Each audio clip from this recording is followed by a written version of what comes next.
the new inequality. Those who know how to ask AI and those who doesn't know it.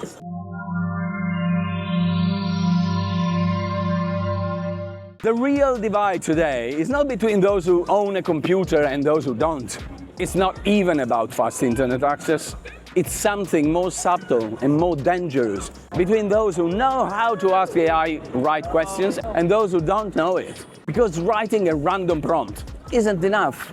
You need to evaluate what comes back, spot when it's wrong, tell the difference between a basic mistake and the nuance, recognize hidden bias. Being able to say, this answer doesn't hold up, it's already an act of critical thinking.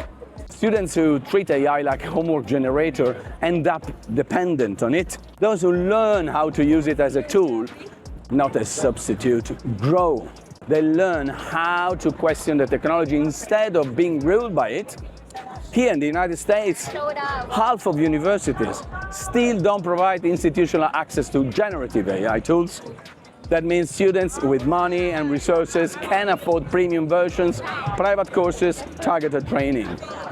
They learn to craft effective prompts, to read between the lines, to break down answers and understand what's behind them.